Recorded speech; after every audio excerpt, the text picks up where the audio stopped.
Dzalikumullahu rabbukum fatabarakallahu rabbul alamin.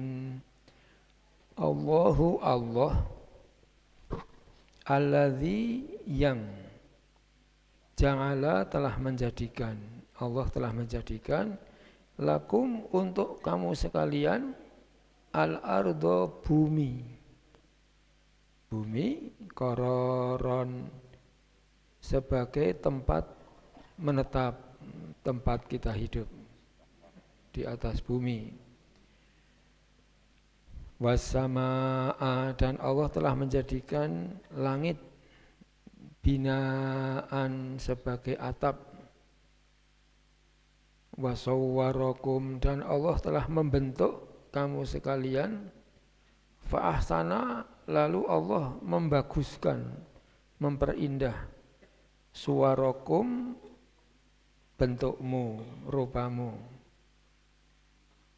Warozaqa, dan telah memberikan rezeki, siapa Allah, kum, kepada kamu sekalian, minat thayyibat, rezeki yang baik-baik. Dzalikumullahu rabbukum, demikianlah Allah Tuhanmu. Rabbun itu Allah yang menciptakan, Allah yang mengendalikan, Allah yang mengelola, Allah yang merawat. Terima kasih. Jadi Allah menegaskan yang disebutkan di atas tadi, sebelum tadi, itulah Allah yang menjadikan untukmu bumi sebagai tempat menetap, menjadikan langit sebagai atap, membentuk kita, dan Allah membaguskan bentuk kita, rupa kita dengan sebaik-baiknya. Kemudian razaqakum minat thayyibat, Allah memberikan rezeki kepadamu, sarana untuk hidup.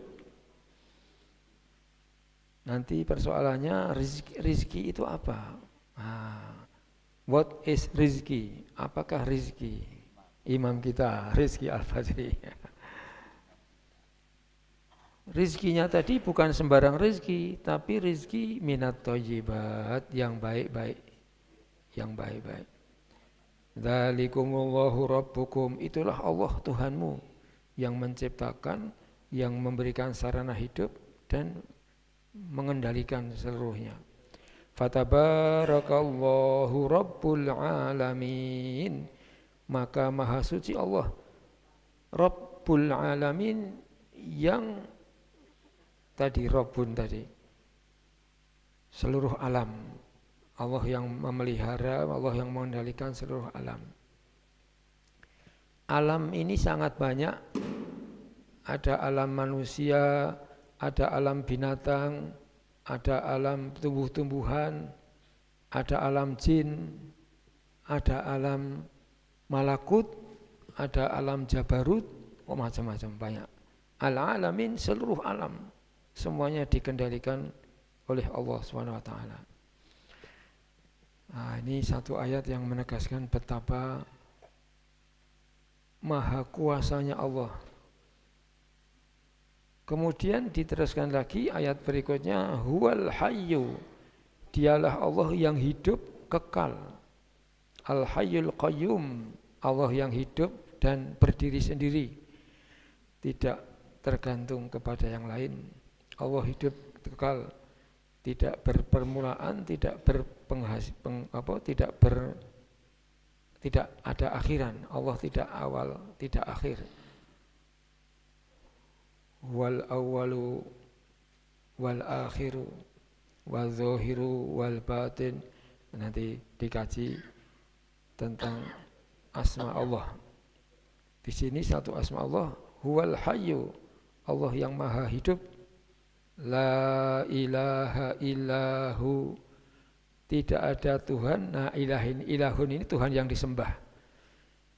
Kalau Rabbun tadi Allah yang memelihara, Allah yang mengendalikan, Allah yang menciptakan, Allah yang memberi sarana kehidupan. Kalau ilahun ini Allah yang disembah, illa huwa kecuali dia. Fad'uhu maka sembahlah oleh kamu sekalian hu akan Allah. Mukhlisina lahuddin dengan tulus ikhlas semata-mata menjalankan agama. Nah, ini yang berkaitan dengan Al-Bayyinah yang kita baca kemarin ketika khataman Al-Quran.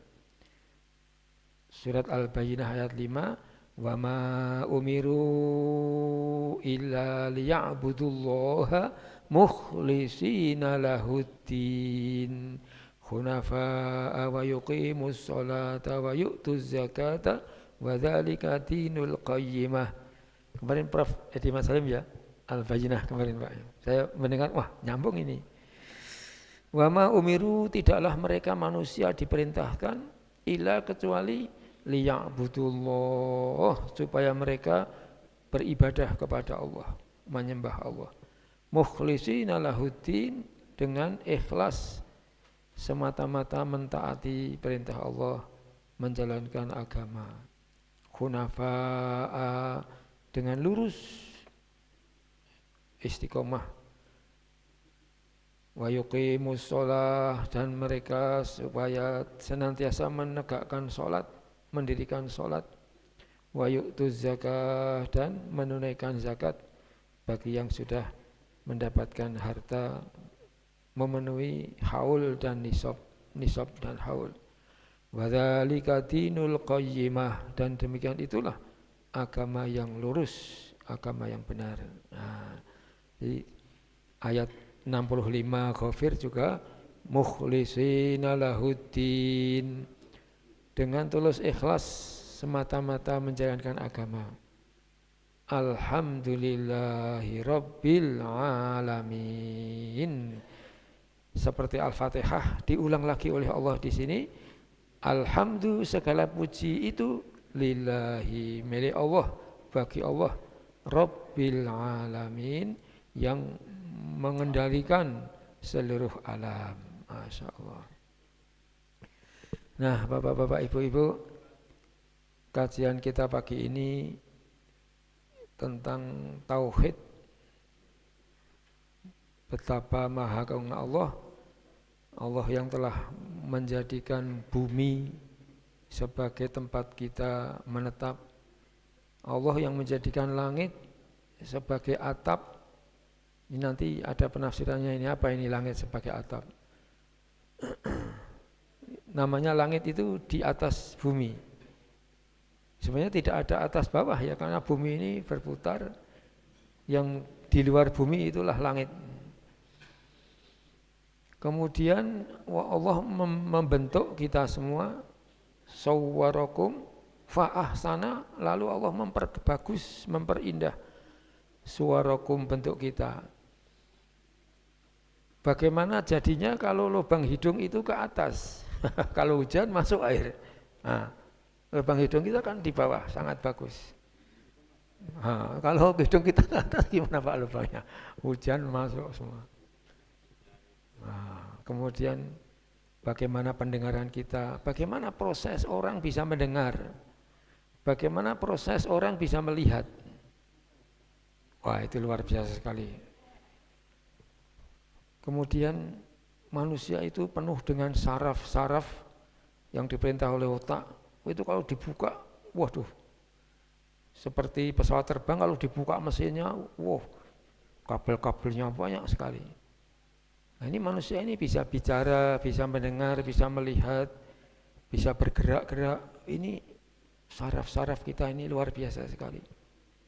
Itulah Allah membaguskan kamu sekalian bentukmu.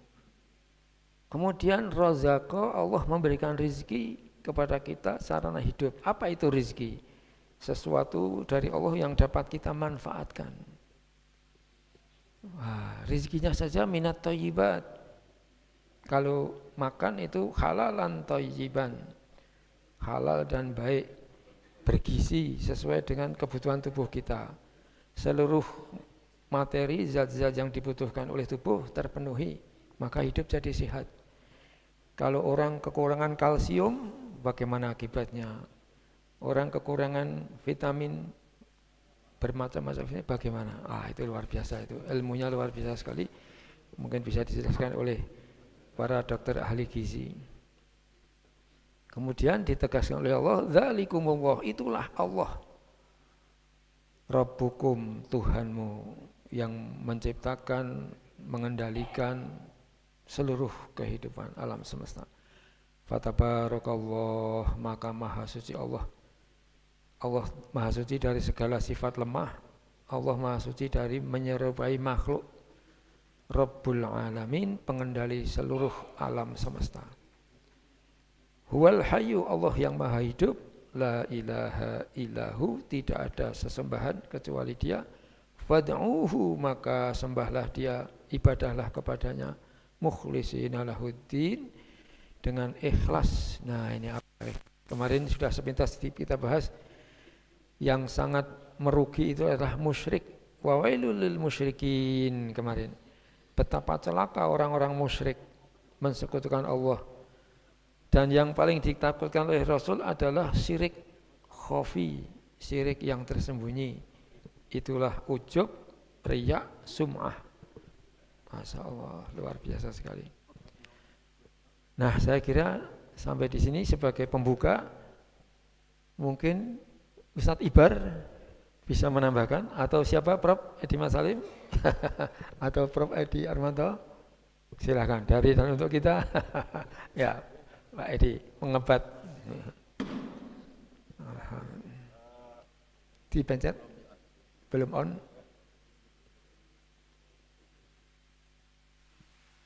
Ya. Sebetulnya pendek saja.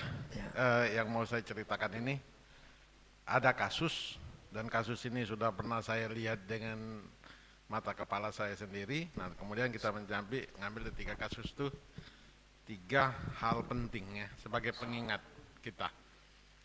Kasus adalah waktu saya sekolah dulu, banyak sekali guru-guru saya itu mengakhiri hidupnya itu dengan bunuh diri gitu. Bunuh diri? Iya, bunuh diri. Waktu di Jerman, Pak? Ya, jadi waktu dia sudah usianya 80 tahun, ya. 70 tahun pada saat itu, akhirnya dia bunuh diri. Tapi dia bunuh diri bukan melalui dia sendiri, melalui istrinya, melalui suaminya gitu loh ya. Nah, seperti pembimbing saya sendiri, begitu juga. Nah, minta istrinya itu, dia membunuh istrinya. Saya kira Prof. Edi nanti bisa cerita lah soal itu ya. Nah, ternyata setelah saya coba, termasuklah Perdana Menteri Helmut Kohl, itu istrinya itu kan kena penyakit, tidak bisa kena ini sinar matahari. Akhirnya dia bosan dengan penyakit itu. Nah, dia minta kepada Helmut Kohl, Perdana Menteri Jerman itu, supaya dibunuh saja. Nah, cara bunuhnya nanti saya kira Prof. Edi Masalim bisa jelaskan ya. Tapi ini satu fenomena menarik ya, fenomena menarik. Ada apalah itu yang terjadi ya. Nah, ternyata dengan ayat surah Ghafir 64 dengan 65 ini, nah kita bisa menjawab itu ya, bahwasanya Ghafir 64-65 ini dia menjelaskan 3 hal. Jadi kemana saja manusia hidup harus menganukan 3 hal ini. Tapi kalau 3 hal ini salah satu jatuh, tidak dilakukan, nah itu terjadi seperti bunuh diri tadi kan. Nah, pertama adalah kenali Allah lewat alam semesta. Nah, satu, itu paling penting sekali. Kita sudah sepakat barangkali dari para ulama ya, bahwasanya mengenali alam semesta itu ada 4 kan. Pertama adalah alam bawah, ialah bumi dengan segalanya. Kemudian alam atas, ialah di luar bumi. Ya, di luar bumi ini. Ya, spektrum apalah. Saya kira yang lain bisa menjelaskan.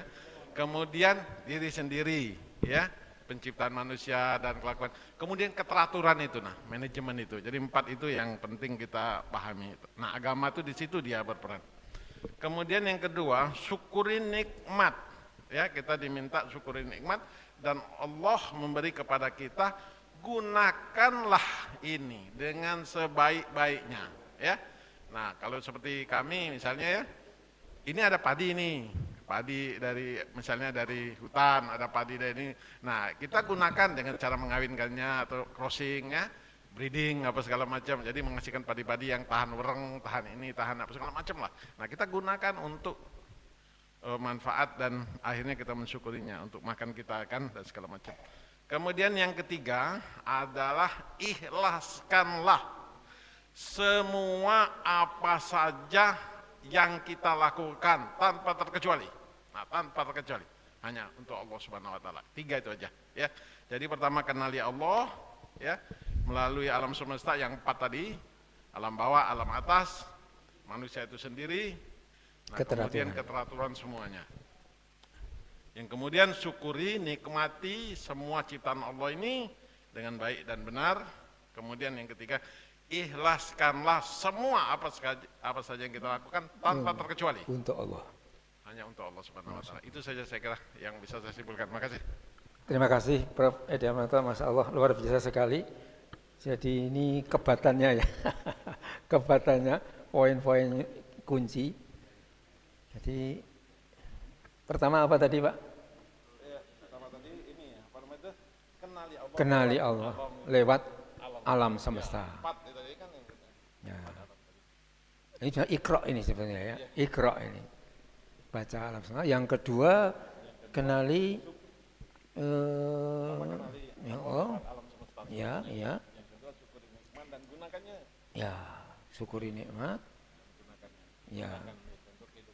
Ya. Jadi, untuk Allah, Masya Allah ya. Mukhlisin lahuddin. Jadi itu yang kita bahas kemarin, ikhlas itu ya. Mudah-mudahan bisa kita tangkap poin-poin kuncinya, kata-kata kuncinya tadi. Jadi kenali Allah, ini tadi kita dikenalkan dzalikumullah, itulah Allah yang sudah disebutkan tadi, yang menciptakan bumi untuk hidup kita, langit. Langit ini luar biasa sekali. Ada angin, ada pesawat terbang, helikopter bawa air untuk mematikan kebakaran hutan.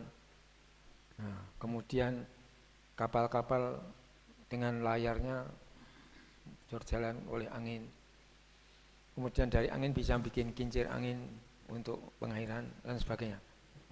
Jadi bumi, kemudian di luar bumi. Kemudian tadi juga kenali diri kita sendiri. Karena manusia ini sebenarnya alam semesta juga, tapi mikrokosmos. Ini ada makrokosmos alam semesta. Ini di surat apa itu yang Allah memperlihatkan kekuasaannya pada dirimu, alam semesta dan dirimu sendiri, Fusilat. Nah, di Fusilat ini. Di ufuk itu ya alam semesta, wa fi anfusikum, dan pada dirimu. Kita ini sebenarnya diri kita ini alam semesta. Alam semesta yang teratur sekali. Nanti Prof. Edi Masliam bisa menjelaskan bagaimana pencernaan makanan. Kalau sudah makanan masuk, terus gimana? Nah, nanti ada lever apa fungsinya dan sebagainya. Masya Allah, luar biasa sekali. Kita ini alam semesta, mikrokosmos. Dan mikrokosmos kita ini terdiri dari miliar sel-sel. Kalau orang mau sehat, sel-selnya harus sehat. Bagaimana sel harus sehat? Jadi ini fa'ahsana suwarakum. Allah membentukmu dan membaguskan bentuk kamu. Kemudian rozako, Allah memberikan rezeki sarana hidup tadi. Minat thayyibah. Itulah semuanya Allah Rabbukum Tuhanmu, Masya Allah. Jadi mengenal diri. Kemudian mengenal keteraturan alam semesta tadi. Siapa yang mengendalikan keteraturan alam semesta itu? Jadi semua benda-benda langit itu berputar pada garis edarnya masing-masing. Bumi itu berputar pada porosma, jadi berevolusi dan berrotasi. Ada rotasi bumi, dirinya sendiri berputar, sambil berputar tadi mengelilingi matahari. Bulan juga dirinya berputar, sambil berputar mengelilingi bumi. Maka ada siang, ada malam, ada hari, ada bulan dan seterusnya. Ini semuanya Allah Subhanahu wa taala. Fatabarakallah, Maha Suci Allah Rabbul Alamin yang mengendalikan seluruh alam semesta. Masya Allah. Jadi terima kasih Prof. Edi Harmanto. Hanya saya kita ini tidak nulis, ya lisan saya langsung hilang. Tidak ditulis. Saya juga enggak apa-apa, enggak bisa nulis. Ya, mudah-mudahan nanti di-share supaya terekam. Prof. Edi Edi Mas Salim ada. Assalamualaikum warahmatullahi wabarakatuh. Waalaikumsalam warahmatullahi wabarakatuh. Saya menyoroti bumi dan langit. Jadi dijabarkan dari kesimpulan dari ChatGPT dari Prof. Edi Armanto.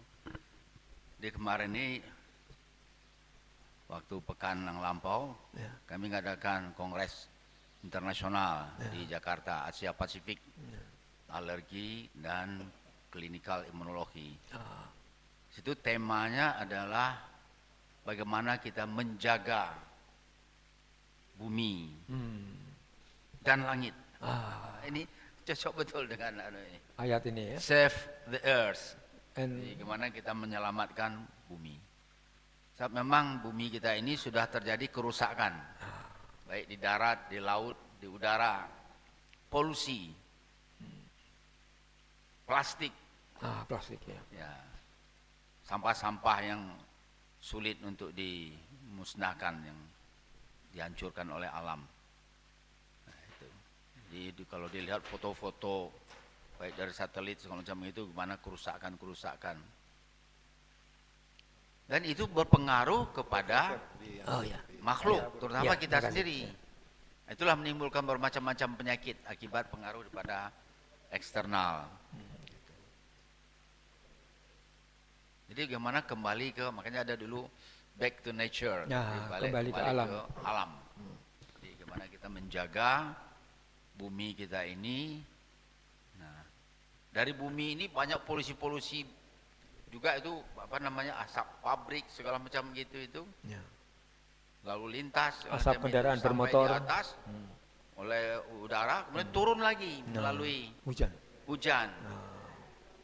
Menyebarkan bermacam-macam kuman, penyakit segala macam. Itulah kadang wabah. Nah, gitu. Baik penyakit-penyakit saluran napas, batuk segala macam, demam, pilek, sesak napas. Itu karena pengaruh-pengaruh daripada bahan-bahan yang tidak kendaki. Padahal Allah sudah menciptakan bumi ini dengan sebaik-baik mungkin, seimbang. Dan bumi itu sendiri bisa untuk membersihkan dirinya sendiri. Sebatas kemampuan ada tertentu. Tapi kalau polusi sudah berlebihan, itu kita yang menanggung akibatnya. Nah, itu. Dan satu lagi saya terpikir ini, Allah menjadikan bumi untuk tempat tinggal. Kok ada negara-negara tertentu, apakah namakan negara atau apa, seperti Yahudi, mengusir orang dari tempat tinggalnya. Dari tempat tinggalnya di Gaza, Palestina. Mereka pendatang dari Amerika, Yahudi dari Eropa, dari mana-mana, karena dia membonceng dengan sekutu dulu waktu habis Perang Dunia Kedua. Akhirnya oleh Inggris, Perancis, dan Amerika dikasihlah, minta izin kepada Raja Arab waktu itu, Raja Turki Utsmani, untuk mendapat tanah di daerah Palestina. Itu dikasihlah sedikit tahun 1948. Kok mau bisa-bisanya sekarang mengusir? Padahal ini Allah sudah memberi tempat untuk manusia menetap. Nah, kok dia meniadakan begitu? Apa hak dia mengusir itu? Apa lebih hebat dari Allah? Gitu. Allah memberi tempat, dia mengusir. Bukan mengusir lagi, ditembaki, dibunuh. Nah ini, Masya Allah. Itu sementara, terima kasih. Assalamualaikum warahmatullahi wabarakatuh. Waalaikumsalam. Terima kasih Prof. Edi Mas Salim, luar biasa sekali. Silakan Ustadz Ibar. Ustadz Sulian. Silakan.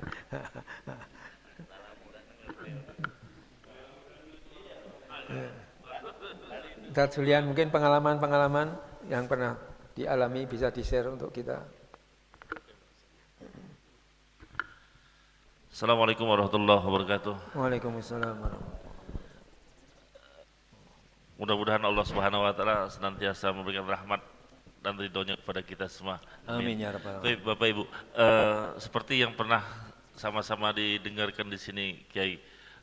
Al-Quran ini kan tergantung sama kita. Ya, yang memahaminya. Iya, Prof ya. Ya. Pernah disampaikan, saya juga sampaikan, ada 3 kelompok manusia yang memperlakukan Al-Quran ini. Kalau dia memandang Al-Quran ini sebagai huruf-huruf, Ya. bacaan-bacaan, maka dia akan menjadi rangkaian huruf. Kalau dia memandangnya menggunakan sebatas mata. Ya. Dan ini yang sering menjadi target. Ya. Kalau dia sekedar menggunakannya sebagai mata, dia jadi rangkaian huruf. Ya. Rangkaian huruf-huruf. Dan itu menjadi pahala yang luar biasa. Ya. Satu huruf, Satu 10 huruf amal kebaikan. Diganti oleh Allah 10 kebaikan. La aqulu alif lam mim harfun balil alif Alif harfun, harfun lam lam harfun, harfun mim harfun. 30 amal soleh. Masya Allah. Dari satu huruf itu, Prof. Ya. Kalau dia melihat Al-Quran ini sebagai ilmu pengetahuan, maka Al-Quran ini akan membimbing dia menjadi seorang ilmuwan. Ya. Jadi ilmuwan. Dan banyak, seperti kata Profesor Edi tadi, di luar negeri itu berbondong-bondong orang untuk mempelajari Al-Quran. Ya. Bahkan non-muslim. Ya. Bahkan non-muslim. Ya.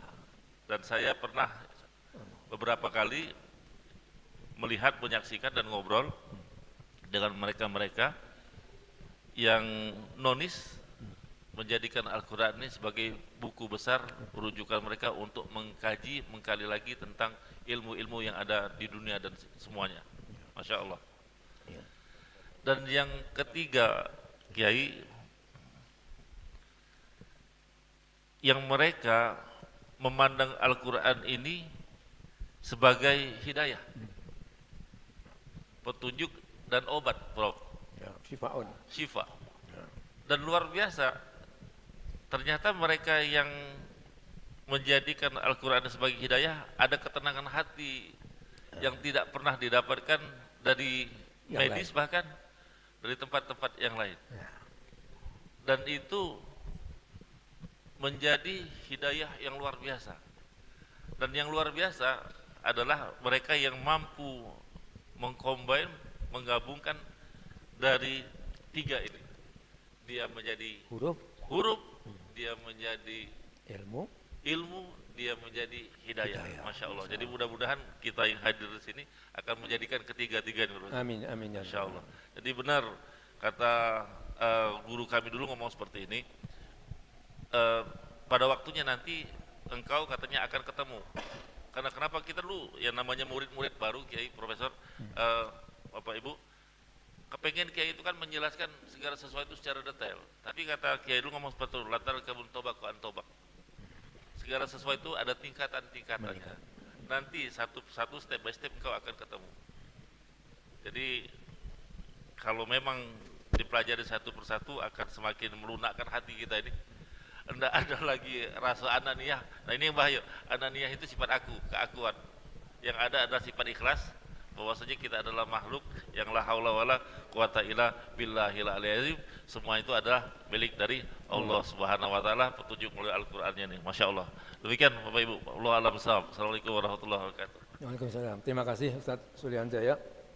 3 tingkatan orang bersahabat dengan Qur'annya. Sebagai huruf, sebagai ilmu, dan sebagai hidayah. Masya Allah, luar biasa sekali. Dalam kisah para sahabat itu ketika ngaji Quran, seolah-olah Quran itu diturunkan kepada mereka. Masya Allah. Jadi baca Quran itu bisa nangis terseduh-seduh otomatis. Wah, bisa begitu, kenapa itu ya? Nah itu, waduh, jadi gimana ini kita ini dengan Quran ini? Kalau di Indonesia ini Profesor Quraish Shihab dikenal sebagai pakar Quran ya. Kata Pak Quraish sama Gus Bah, ya, kalau beliau itu ceramah itu luar biasa sekali di YouTube-nya itu. Jadi kata Profesor Quraish Shihab itu, teruslah kamu pelajari Quran, nanti yang kamu dapat itu yang kamu pelajari dan juga yang diberikan oleh Allah kepada kamu. Wah, ini. Jadi ini mungkin yang laduni itu ya, yang langsung diberi itu. Itu beberapa kali dialami oleh beliau. Terus dikaji Quran terus, nanti lama-lama ganti yang bukan yang kamu pelajari, tapi yang diberikan oleh Allah. Wah, itu luar biasa. Ini ada Pak Haji Danarto, sudah ada sumbernya yang dibuka itu. Silakan. Assalamualaikum warahmatullahi wabarakatuh. Waalaikumsalam warahmatullahi wabarakatuh. Alhamdulillah, dalam surat Ghafir, surat ke-65, Huwal Hayyu, dia yang maha hidup. La ilaha.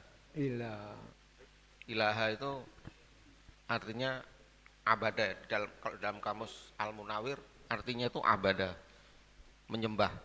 Tidak ada yang disembah illahu, kecuali Allah Subhanahu wa taala. Kemudian fad'uhu. Kalau fad'uhu ini sebenarnya artinya menyeru ya. Tapi di dalam tafsir Jalalain disebutkan itu u'budu, sembahlah, mukhlishina lahuddin. Kemudian menyembahnya dengan ikhlas.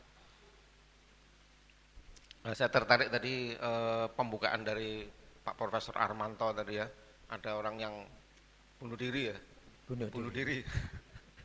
Bunuh diri. Nah, ini saya teringat di dalam kitab Al-Hikam itu disebutkan yang di awal itu min alamatil iktimat alal amal nuksonur roja inda wujudiz zalal. Salah satu tanda daripada seseorang itu menggantungkan kepada amalan itu adalah nuksonur roja, berkurangnya atau bahkan hilangnya harapan. Hilangnya harapan ketika muncul perkara yang sesuatu yang tidak dikehendaki. Nah, ini tandanya seseorang itu menggantungkan kepada amalannya. Nah, di sini dikatakan nih ya, mukhlishina lahuddin, ikhlas, artinya murni. Murni semua itu adalah dari Allah Subhanahu wa taala. Nah, ketika kita nih lebih mendahulukan sebab ya, lebih mendahulukan sebab, mendahulukan amalan itu sebagai pergantungan, maka ini akan terjadi seperti itu ya. Jadi kalau seandainya kita memperkirakan bahwa saya itu akan bahagia kalau saya punya kekayaan, kemudian kekayaan itu harus saya lakukan dengan cara kerja keras, rajin, sudah kita penuhi semua, menurut kita itu SOP-nya itu sudah benar, tiba-tiba tidak muncul apa yang kita inginkan, di luar ekspektasinya itu. Nah, ini muncul kekecewaan. Ini yang disebut nuksonur roja inda wujudi zalal. Nah, ini memang harus sering diingat-ingatkan ya, perlu diulang-ulang sampai kita ini bisa merasakan bahwa kuasa itu hanya miliknya Allah, sedangkan manusia ini tidak memberikan bekas. Kalau di dalam ilmu tauhid itu disebutkan kuasa Allah itu namanya taksir, memberi bekas ya. Ya, taksir itu memberi bekas. Kalau manusia ini tidak bisa memberi bekas apa-apa. Nah, ini kadang-kadang yang sering melekat di dalam hati kita manusia ketika kita melakukan sesuatu yang kita perkirakan, yang kita rencanakan, ternyata itu terjadi, terus kita ngomong, wah ini karena saya sudah belajar, ya, pengalaman sudah cukup, ya, kemudian lingkungan saya juga mendukung, maka muncullah apa yang saya inginkan. Ketika kita melakukan ini berdasarkan ilmu kita, kemudian berdasarkan pengalaman kita, terus muncul, ini yang berbahaya. Ya. Saya teringat cerita Nabi Sulaiman itu pernah menjamin rezeki semut. Pernah ya, mungkin bapak-bapak atau ibu-ibu pernah mendengar nih. Nabi Sulaiman ngomong sama semut, hai semut, kamu setahun ini kebutuhan kamu berapa? Katakanlah sebutlah sekerat daging. Ya sudah, semut, Hari ini aku jamin rezeki kamu setahun ke depan saya cukupi semua, kebutuhan kamu saya cukupi. Semut itu dimasukkan ke dalam botol, kemudian Nabi Sulaiman meletakkan kebutuhan-kebutuhannya di dalam botol itu. Setahun kemudian, begitu dilihat, itu dagingnya tuh sisa separuh. Dagingnya sisa separuh. Terus Nabi Sulaiman nanya sama semut, ya semut, loh kamu katanya kamu setahun perlunya satu kerat daging ini kok sisa setengah, enggak kamu habiskan. Semutnya ngomongnya gini, kalau yang kemarin yang jamin itu Allah, sekarang yang jamin engkau, manusia, makhluk. Takut-takut engkau lupa, maka aku sisakan setengah, takut-takut lupa. Nah ini berbeda dengan kondisi kita yang kalau jaminan manusia itu kita yakin, tapi kalau jaminan Allah nih kurang yakin, seolah-olah kita punya kuasa di situ. Ya, diantaranya kalau kita ini punya pensiunan ya, pensiunan, kemudian punya setiap bulan, akhir bulan itu gaji itu masuk, kita merasa tenang. Alhamdulillah, jaminan dari manusia, dari pemerintah masuk, sehingga saya ke depan itu hidup cukup. Tapi kalau jaminan Allah ini, ya ini yang agak berat kadang-kadang ya, agak berat. Sehingga kita menggantungkan perbuatan itu apa yang kita lakukan. Ya, jadi kalau misalnya orang tadi yang disebutkan oleh Profesor Armanto itu sakit, terus nggak bisa sembuh-sembuh, wah, terus kayak nggak ada harapan. Apa yang harapan saya itu? Padahal Allah ini yang semuanya yang memberikan bekas. Ya. Jadi sama-sama kita saling mengingatkan bahwa apapun yang kita lakukan itu tidak memberi pengaruh apa-apa, ya, kecuali memang itu kehendak Allah Subhanahu wa taala. Ya, mungkin itu aja yang bisa saya tambahkan. Wallahu alam. Assalamualaikum warahmatullahi wabarakatuh. Waalaikumsalam. Terima kasih Pak Haji Danato, luar biasa sekali. Jadi kalau kita merasa sudah berusaha sesuai dengan kaidahnya, lalu berhasil, meninggalkan Allah jadinya Pak. Nah, itu parah. Jadi Allahnya ditinggal, padahal semuanya tadi berasal dari Allah. Masya Allah. Jadi memang luar biasa sekali. Tauhid, makanya Rasul itu 13 tahun di Mekah itu menanam tauhid, baru hijrah ke Madinah membangun peradaban Islam 10 tahun. Itu yang kemarin kami baca itu hadisnya itu, pertama kali Rasul di Madinah itu pesannya 3. Yang pertama sebarkan perdamaian, yang kedua beri makan orang lain, yang ketiga perkuat silaturahim, itu hubungan manusia semua. Yang keempat baru kamu sholat malam ketika orang-orang tidur. Itu artinya kan ikhlas, nggak ada yang tahu karena hanya dia dan Allah. Nah ini, jadi ya enggak usah cerita, tadi malam aku sholat malam mau jadi siang ini ngantuk, hilang semua. Dan itu sum'ah jadinya, ingin didengar. Jadi Masya Allah, jadi ikhlas itu yang paling menakutkan 3, ujub, merasa diri hebat, yang kedua sum'ah tadi, ingin didengar, yang ketiga riya, ingin dilihat orang. Masya Allah, ini luar biasa sekali. Itulah yang Rasul katakan, aku sangat mengkhawatirkan 3 hal tadi. Jadi ini kaitannya dengan mukhlisin lahuddin. Ustaz Ibar bisa menyampaikan sesuatu untuk kita? Baiklah, terima kasih Ustaz.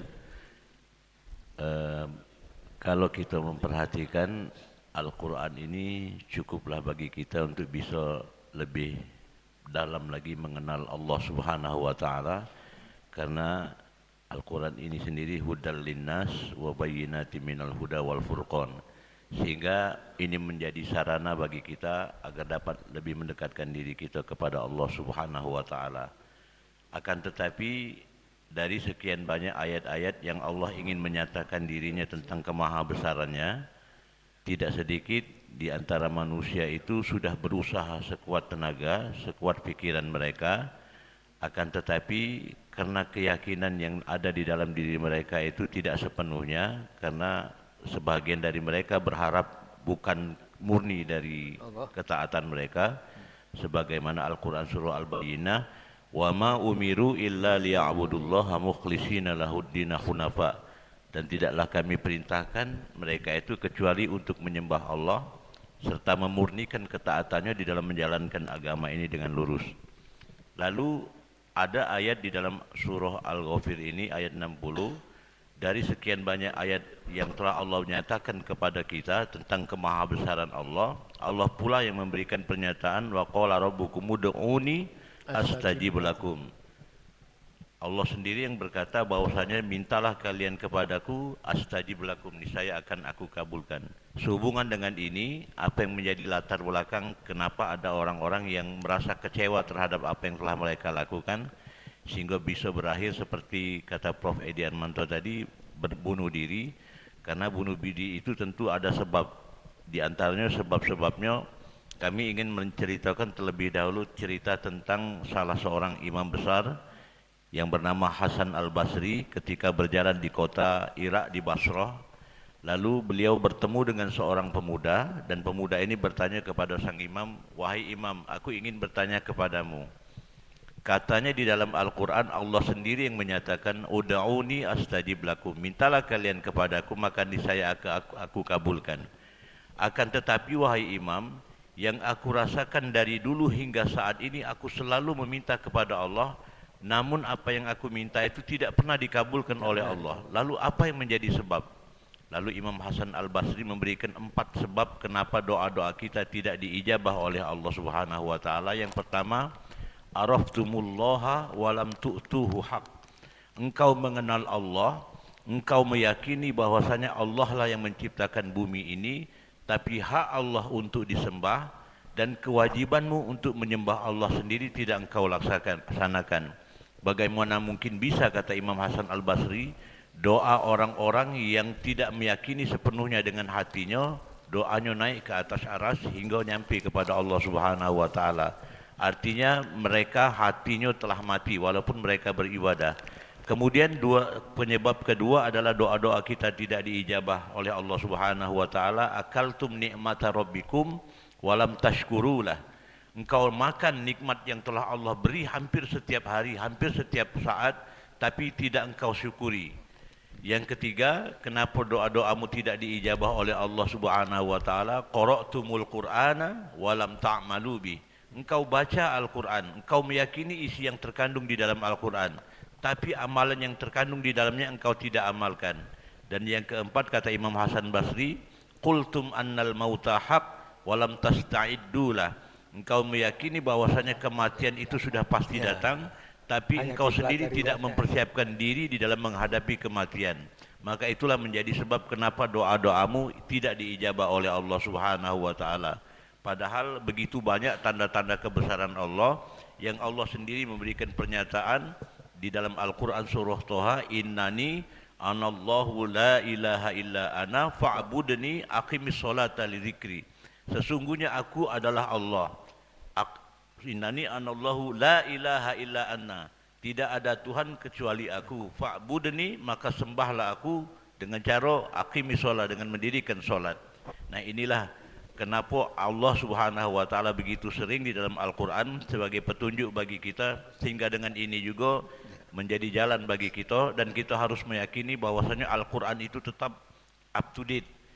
Dia tetap selalu ada di dalam kondisi zaman yang berbeda, kondisi zaman apapun. Termasuk kita bisa mengetahui tentang keadaan alam semesta ini dari Al-Quran. Sebagai contoh, afala yanzuru ilal ibili kaifa khuliqat wa ilas sama'i kaifa rufi'at wa ilal jibari kaifa nusibat wa ilal ardi kaifa sutihat fadzakir innama anta muzakkir. Allah sendiri memberikan pernyataan, apakah tidak kamu perhatikan bagaimana Allah Subhanahu wa taala menciptakan unta. Jadi kalau untuk perkara kecil ini saja, kalau kita perhatikan bagaimana Allah Subhanahu wa taala menciptakan unta itu, maka di luar akal logika kita, Pak. Kita ketahui satu-satunya makhluk yang mampu bertahan 7 hari tidak makan, tidak minum adalah unta. Kalau manusia 7 hari 7 malam tidak makan, tidak minum, maka besar kemungkinan akan lemas dan mengalami kematian, Pak. Tapi Allah ciptakan unta, sementara unta itu Di antara makanan-makanan unta itu adalah makanan yang berduri, Pak. Berduri kalau kita perhatikan bagaimana di video unta makan itu, kalau kita makan itu barangkali tidak tercerna, Pak. Tapi unta diciptakan oleh Allah Subhanahu wa taala, hidup di tengah padang pasir, mampu bertahan dalam kondisi yang panas dan lain sebagainya, termasuk bagaimana Allah tinggikan langit, Allah jadikan bumi, tinggikan gunung supaya kita berpikir. Inilah salah satu hikmah yang ada di dalam ayat yang kita bahas ini, barangkali pada pandangan kami. Ini saja mungkin Ustaz dapat kami sampaikan. Assalamualaikum warahmatullahi wabarakatuh. Ya, terima kasih. Ya, terima kasih Ustaz. Ibu-ibu ada yang ingin menyampaikan ataupun bertanya? Luar biasa sekali Ustaz Ibar ya. Semua yang disebut dalam Al-Qur'an itu pasti luar biasa. Al-Qur'an nyebut unta, berarti unta itu luar biasa. Luar biasa. Bapak-bapak, ibu-ibu, dalam Quran kan ada zanjabila, jahe ya. Wah, ternyata jahe luar biasa. Apalagi jahe merah. Kalau asam urat itu obatnya jahe merah. Nah, campur terus. Jadi semua yang disebut dalam Al-Quran itu pasti luar biasa. Ya, jadi pisang. Ya. Jadi tadi ibil, unta itu loh ya, hewan yang tidak makan seminggu, tidak minum seminggu hidup. Kalau kita nggak makan seminggu kira-kira gimana? Ya, 3 bulan, Masya Allah. Jadi ketika dia minum ada stok air, ya, terus nanti sedikit-sedikit dipakai. Ya, silakan Mbak Haji Joko. Assalamualaikum warahmatullahi wabarakatuh. Waalaikumsalam warahmatullahi. Ibu-ibu, bapak-bapak, majelis tadabbur. Betapa indahnya hikmah pagi hari ini, kupasan-kupasan, kajian-kajian oleh para ustadz-ustadz kita. Sungguh luar biasa. Amin. Ayat Kafir 6465 ini tadi disimpulkan ada 4 dalam bagian mengenal diri tadi. Yang pertama keesaan, kemudian yang kedua betapa maha, segala maha Allah tadi, yang ketiga mengenai rezeki, dan yang keempat mengenai keikhlasan.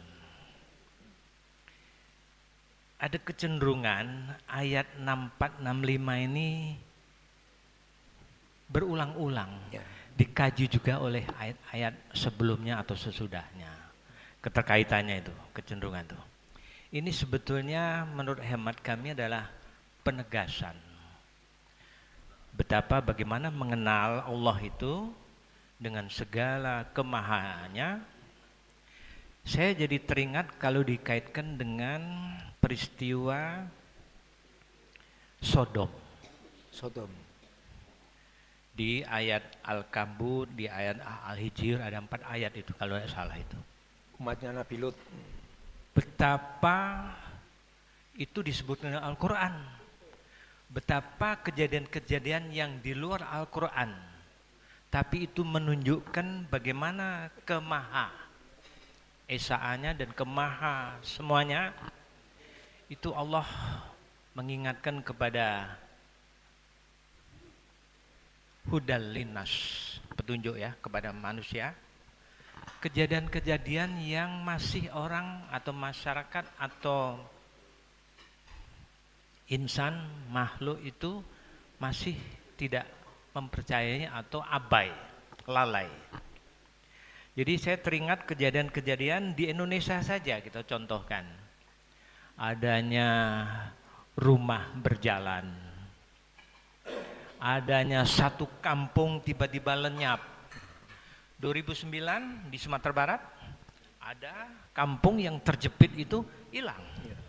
2009. Peristiwa Palu. Kemudian gempa bumi. Kemudian di Poso di Sulawesi satu kampung tiba-tiba hilang. Ambles. Di Jogja, di Jogja tiba-tiba ada daerah tertentu yang bergelimbangan. Nah, itu sesungguhnya adalah teguran bahwa kekuasaan yang dimiliki oleh Allah itu banyak tidak. Dan saya yakin itu kenapa masih terjadi, karena ada manusia yang masih tidak menjalankan syariatnya itu. Itu peringatan-peringatan. Yang sedihnya lagi, dikhawatirkan menurut kajian di beberapa medsos dan berita itu, di Poso itu, ya, itu ada kejadian beberapa orang saja di kampung itu yang katakanlah luar biasa, sehingga azab Allah turun dan satu kampung itu hilang. Nah, kita sedihnya itu bagi orang-orang masyarakat yang tidak berbuat sama sekali terhadap, tapi ikut dalam. Nah, kemudian contoh kemarin Palestina, bumi ditegaskan Al-Quran ini bahwa tempat manusia, tapi kok masih ada manusia yang mengusir. Kemarin terus terang saja, tapi sayang tidak di-viralkan oleh dunia, dalam hal ini medsos dunia. Itu kemarin terus terang saja, apa yang disampaikan Presiden kita itu Pak, itu luar biasa. Cuman itulah news. News itu North, East, South, dan West, Barat. Berita yang tidak seimbang. Di dunia ini saat ini mengenai berita itu, berita yang aneh, berita yang tidak pas, itulah yang menjadi berita. Good news, bad news, good news. Berita yang jelek, tapi itu sebenarnya sesuatu yang jelek, tapi menjadi berita yang bagus. Bad news, good news. News itu maksudnya berita yang 4 arah. Nah, Amerika kemarin kelihatan betul egonya, dan dia mengklaim sebagai masih apa, polisi dunia. Hak vetonya PBB itu sebenarnya mulianya luar biasa, tapi tidak diakui oleh negara veto yang mempunyai veto tinggi sekali. Kemarin dengan angkuhnya pemerintah itu Amerika menyampaikan, dan terjadi genjatan senjata. Dan ini saja, ini sandiwara saja ini. Saya yakin ini sekadar, padahal Gaza sudah hancur lebur luar biasa. Belum tentu tuh 20-30 tahun bisa terbangun kembali seperti kemarin. Cuman kita lihat saja bagaimana. Ini semuanya adalah cobaan-cobaan, ujian-ujian dari Allah kepada masyarakat. Dan yang paling sedih itu negara muslim, negara Arab, terutama negara-negara kolonial itu tidak mempunyai suatu sikap yang begitu tegas. Bahkan Indonesia yang paling luar biasa. Nah, ini barangkali tanda-tanda alam, tanda-tanda yang memang harus menjadi. Kemudian ciptaan keperkasaan Allah tadi. Onta tadi menurut Ustadian ada tempat nyimpannya gitu ya. Stop air ya. Ada tungkunya tuh. Saya punya pengalaman, burung semua unggas itu rata-rata 5, 6, 7 hari ndak njuk makan ndak apa-apa. Tapi kalau ndak njuk minum 3 hari tewas. Di suatu saat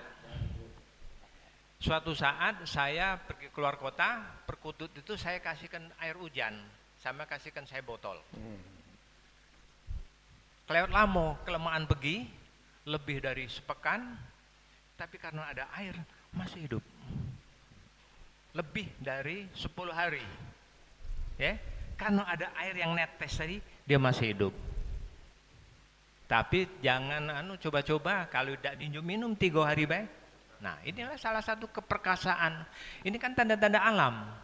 Nah, intinya Ibu Bapak sekalian, dari kesemuanya itu adalah bagaimana rezeki dan keikhlasan tadi adalah rasa syukur.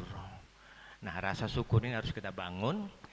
Bagaimana sehingga rasa syukur ini mempertebal keyakinan kita akan kehadiran Allah Subhanahu wa taala, dan disimpulkan singkat padat oleh Pak Kanwil Agama Provinsi Sumatera Selatan. Kami persilahkan.